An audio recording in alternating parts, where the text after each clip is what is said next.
لو هتعمل راجل على كابتن مدحت عبد الهادي يبقى تعمل راجل عليه وعلى امام عاشور. ليه بقى؟ لان امام عاشور عمل اكتر من اللي عمله كابتن مدحت عبد الهادي. طب كابتن مدحت عبد الهادي ده انا بدافع عنه ولا انا طالع ابرر له؟ لا طبعا، اللي عمله غلط. غلط في النادي الاهلي ده غلط، يغلط في الاهلي في الاسماعيلي في الزمالك، اي حد يغلط. مفيش بني ادم سوي هيطلع يقول لك ده كده صح او يشوف له سبب يبرر له اللي عمله. لا، هو غلط ولازم يتحاسب، ده رايي انا الشخصي. لازم يتحاسب، بس انا بتكلم عليك انت بقى اللي عايز تقطع رقبته. انت دلوقتي امام عاشور عمل زيه واكتر، ما فيش داعي ان انا اقول لك كلمات الاغنيه. وكان معاه مرعي واحمد عيد اللي هم برضو الاثنين دول معاه دلوقتي في الفرقه عندكم. انت وقتها امام عاشور قلت ايه؟ سامحته؟ وقتها ما سامحتوش، انت قلت بعد كده ان انت سامحته عشان اعتذر. طب كلام جميل. ادي صورة اعتذار كابتن مدحت عبد الهادي، اعتذر برضه اهو، يبقى انت كده خلاص انسان متسامح. بتقيس بنفس المسطرة.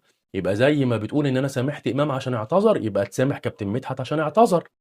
ولا انت بقى سامحت امام مش عشان اعتذر، علشان ليك عنده مصلحة، عشان هتغيظ بيه جماهير الزمالك وهيجيب لك بطولات ويكسبك ماتشات، فانت قلت خلاص ليا معاه مصلحة، فاخد كرامتي دي اركنها على جنب. انما بقى كابتن مدحت ده ماليش معاه مصلحة، يبقى خلاص بقى تتقطع رقبته. هي ملهاش تفسير الا كده. لو انت بتفكر بالعقليه دي يبقى انت ليك وصف انا مش هينفع اقوله لك. طالما انت انسان بتسامح يبقى تسامح الكل. انت حطيت شرط ان اللي بيعتذر بسامحه على امام اهو. على فكره ياسين واحمد عيد اللي عندك في الفرقه ومضوا وانت عملت نفسك مش شايف ما اعتذروش. واتحدى حد يجيب لي فيديو ليهم ان هم اعتذروا ومضوا وبيلعبوا عندك، وكانوا بيغنوا نفس السيمفونيه دي جنب امام بالظبط، وكانوا قاعدين يلحنوا له ماشي. بس سيبك منهم. انا جاي في دماغك انت بتقول انا سامحت امام عشان اعتذر، يعني انا راجل عندي كرامه. بس هو الراجل اعتذر وانا سامحته، انا راجل بقى متسامح. خلاص كابتن مدحت كمان اعتذر، هتسامحه؟ انا بقول لك اهو لا مش هتسامحه. ليه؟ عشان مالكش عنده مصلحه. يعني معنى كده ان انت مصلحتك كرامتك قصادها. ليا مصلحه كرامتي دي ارميها في الزباله، ماليش مصلحه لا كرامتي موجوده، واللي غلط فيا ده والاهلي لازم تقطعوا رقبته.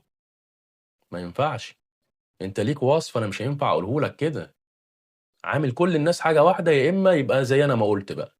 سامح بقى كابتن مدحت عشان ما يبقاش انت ايه زي ما عملت كده مع امام. مش هينفع برضه اقول لك هيبقى اسمك ايه يعني. سلام.